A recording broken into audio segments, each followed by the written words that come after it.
چاته د خپلې خوښې رشته نه میلاویږي یا چاته میلاو شوله لیکن د جنۍ مور او پلار نارضا دي،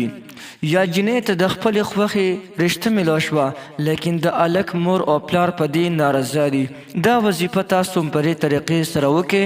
انشاءالله چې الله به په تاسو مهربانه کړي، خپله به تاسو پسې د نکاح پیغام راولیږي. بسم الله الرحمن الرحیم. السلام علیکم ورحمت الله وبرکاته. زما رونو او خویندو، الله تعالی انسان پیدا کړی دی، په انسان کې د محبت ماده هم اچولې ده. بیا د انسان د زړه خواهشات ډیر زیات وي او د هر انسان دا خواهش وي چې ما ته دې زما د خوښې رشته میلاو شي. هغه رشته چې کوم زما د زړه ارمان وي، کله کله داسې وشي چې د چا بل یو کس خوښ وي او دې دغه ارزو او تمنا کوي چې د دې جنۍ سره زه نکاح وکم، دې سره یې زما رشته داري وشي، لیکن په منځ کې یو کس داسې راشي چې هغه په دې منځ کې رکاوټ جوړ شي، زموږ او ستاسو دغه د نکاح په مابین کې حایل جوړ شي. کله کله داسې وشي د یو هلک د یو ښه خاندان والا جنۍ خوښه ده، هغه جنۍ خوښ دی، د دواړو یو بل خوښ دی، د هلک د کور والا په دې باندې راضي دی چې بلکل دا وله کوو، لیکن د جنۍ کور والا راضي نه دی، یا د جنۍ کور والا مور او پلار راضي دي لیکن د هغې رونه راضي نه دي، یا رونه راضي دي مور او پلار راضي نه دي، یا ټول کور والا راضي نه دي چې دغه هلک سره زموږ رشته وشي. د دې رکاوټ د ختمولو دپاره هم یا ودودو یا لطیفو وظیفه ډیره زبردسته وظیفه ده. د دې طریقه درته اوس ښیم او د دې کمالات به تاسو هله ووینئ چې د دې وظیفې کله چې کومه طریقې درته هم چې په هغې طریقې سره تاسو دا وظیفه وکړئ، د دې انوارات او د دې کمالات به تاسو ته بیا پته ولګي. او کله کله داسې وشي چې یوه زنانه وي او د هغې د یو هلک سره د نکاح د پیغام خواهش وي چې زما نکاح د دغې هلک سره وشي او د هغه هم خوښوي، لیکن په منځ کې څه ناسته رکاوټ روځي، یا د هلک د کور والا نارضا وي یا د جنۍ د کور والا نارضا وي.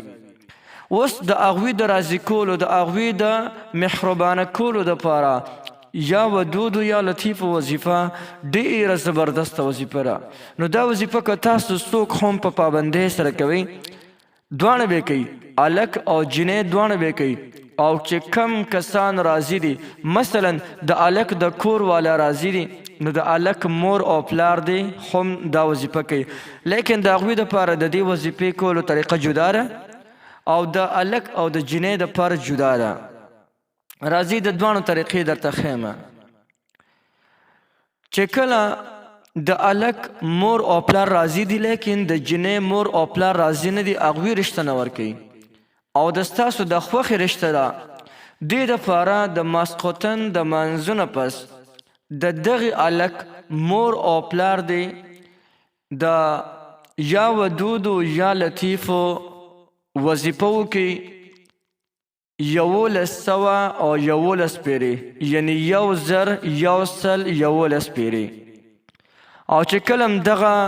وظیفه کوي نو د هغې نه پس دی د دغې ښکلې رشتې د هغې هغه تصور دی کوي چې الله تعالی دې دوی په موږ باندې مهربانه کړي او چې دوی موږ له د خپله رشته راکړي. دا به دوی روزانه کوي. او کم هلک چې د هغه مور او پلار راضي دي، یا کومه جنۍ چې د هغه مور او پلار راضي دي، نو هغه جنۍ او هغه هلک دواړه به دا وظیفه کوي، یا جامعو یا جامعو یا جامعو. مور او پلار به هغه وظیفه کوي،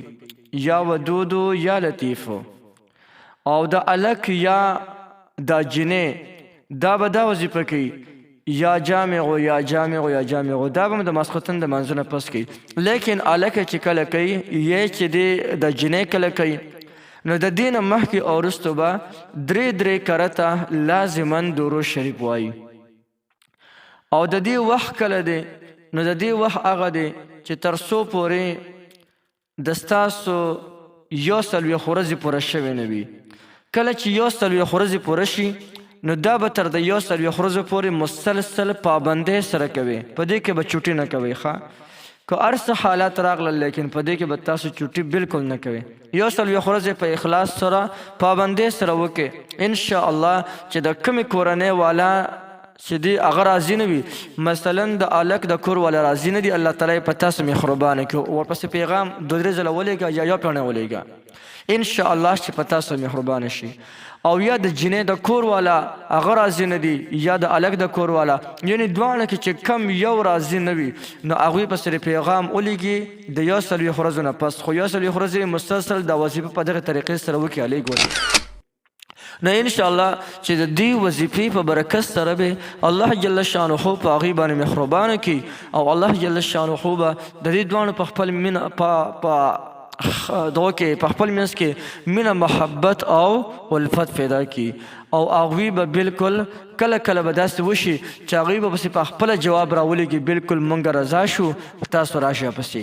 او که داسې ونه شول نو بیا پسې تاسو په خپله جواب ولېږئ، ان شاء الله چې ستاسو دا حاجت یعنې د رښتې دا حاجت دا به الله جل جلاله پوره کړي.